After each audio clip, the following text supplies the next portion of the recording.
What kind of man you looking for, girl? I'm looking for a spiritual, emotionally intelligent, generous man who knows who he is, knows how to treat a woman, knows how to communicate. Yeah, just well rounded as far as like financial aspects. It's just as long as he's ambitious and has his life together. I mean, I would say preferably over 100K because I make that, so I would want him to make at least what I make or more.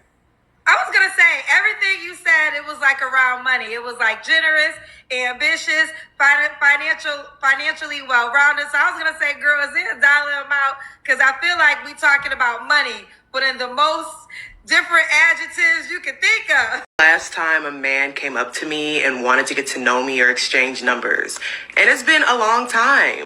And honestly, I'm not gonna lie, it definitely has me questioning myself. A lot of women walk around very irritable, very disrespectful, very mean, just very unapproachable. So I think if you are going to start there. You and a lot of other women should start there and try to acknowledge, what am I doing? How am I coming off to the world? Secondly, I think a lot of men are just kind of tired of knowing that most women are looking for help and they're not really looking for love. A lot of men are starting to catch on to the fact that as soon as they do exchange numbers with a lot of y'all, all of a sudden your hair needs to be done, and now all of a sudden you ain't ate in 3 days, and a bill has been backed up for the last 3 months, and and a lot of times when men ask y'all for your names, y'all got the audacity to throw out y'all Cash App number. Oh, my name is, she too much at, like, no, baby, like y'all getting too bold, too carried away, and I think men are starting to realize their worth, as they should.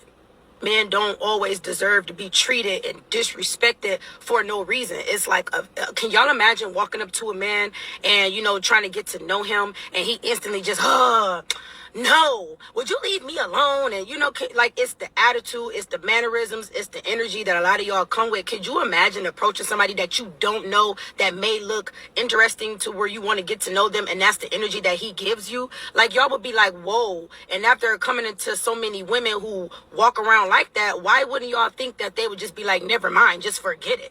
Not to mention, if they don't have one-on-one interactions with most of y'all, they're online looking at the expectations that a lot of y'all are putting out, which are almost unrealistic, as we stated a million times before. So what exactly do y'all want men to do? Then y'all turn and try to switch it and say, oh, men are so sassy, they want us to chase them. They don't want y'all to chase them. They just want mutual respect. One man should not have to pay for what the last man did to you. And y'all make a lot of men pay for what the last two dudes did. And that gets exhausting for men. Ladies, y'all, not all of y'all, but you guys wanted this whole, oh, leave us alone, you guys are perverts, you guys are weirdos, like, we hate men thing. You guys are on this fucking bandwagon to, like, you hate men. What is the fucking goal of this? What is the point of this? Because, what you guys are doing? You're ruining it for the women who do want to be approached. You're ruining it for the women who are shy and do want that guy to come up to them. Does that make sense? And you also are ruining it for the guys who are great guys, have great intentions. Maybe they're just nervous when they come up to you, so they're shy and, like, anxious, and you take that as them being a pervert or a weirdo. Where does this lead up to? Like, I honestly want to know what the whole point of this is, because at this point, it's going to come to nobody wants to come up to you, nobody's going to talk to you, nobody's going to try with you, and everybody's going to be thinking, damn, he's not interested in me. I personally feel like that's the problem with today's day and age. Like, a lot of men are becoming lazy in dating. They're becoming lazy in the pursuit because there's no appreciation for what they do. And now women have these super high entitlement level thoughts that they deserve to be brought to freaking Bora Bora on their first date. And it's like, who are you to even ask for that? What value have you brought to that man? It's audacity. It's the audacity for me. Audacity for me. And on top of that, you should want to be friends with the person that you're choosing anyway. If I don't like you, I'm not going on a trip with you. I'm sorry, but Instagram photos on, no. Homegirl, be grateful that that man put in some effort. And you know what? The more appreciation that you choose, the better treatment you'll get. Bar. That's what I think. Bars. I don't think the amount of money matters. I think that just do something that you like. If that man likes you, you like to go, take me salsa dancing. It's free on Wednesday nights before 10 o'clock. And then it's $10 to get in. And I would love that. Buy me a bottle of water because it does get hot and I do sweat, or let's go for a walk in the park. Or let's sit in a car and eat ice cream and talk about aliens. You know, like whatever it may be. But that's because are you out here just trying to go on nice dates? Or are you out here trying to get to know a person for partnership in life? I wish I could just microphone drop. I'm serious. You went off. I'm just over here. I'm like, just I know frustrated. you saw how I was looking at you. I was just like, she's just going off. I'm frustrated because women are ruining good men by acting like they deserve more than they do. Damn. A lot of these women out here really don't have nothing coming. Damn. How do you, okay. Well, Jesus Christ. At least that was a straight answer. Right. We didn't dance around that one. I don't think you're really out here looking for like a real man, like an alpha man, a king, somebody who can teach you, guide you, lead you, somebody that you can actually build a foundation with, you know, get some genuine chemistry going. Y'all not looking for that. Y'all are out here looking for somebody to help you. Y'all are out here looking for a sponsor, somebody to sponsor your lifestyle. Because I'm trying to understand, when did it become a man's responsibility to even give you anything during the dating phase? A man is not responsible for your monthly bills in the dating phase. You're not his woman. And what makes you think that a man does not have his own bills? His own responsibilities. That is why a lot of you ladies cannot enjoy the dating phase, because you are out here dating for all the wrong reasons. When you are dating somebody, it should really only be about just seeing if you and this person got a connection. Can we build together? Are we on the same page? Do we got the same beliefs, the same values? Something along those lines. But y'all get so frustrated. Well, he keep texting me what you doing, and he ain't asking me how much is my rent and my car note. That's not his problem.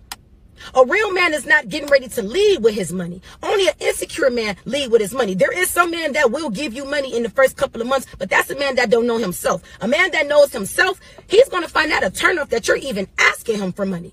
Allow that man to give you that good gesture. A man that is genuinely interested in you, he's going to see any type of weight that he can lift off of you, so you wouldn't have to ask to begin with. But if you ladies are out here drowning in your own monthly bills like that, to the point where you frustrated and can't date somebody for the genuine reasons, then you shouldn't be dating. You need to go worry about your bills, get them situated, and then come back to the dating field, because your bills is nobody else's responsibility but your own. As long as a man is respecting you, making time for you, and he's showing you that he is consistently interested, that is all you should be asking for in the dating phase.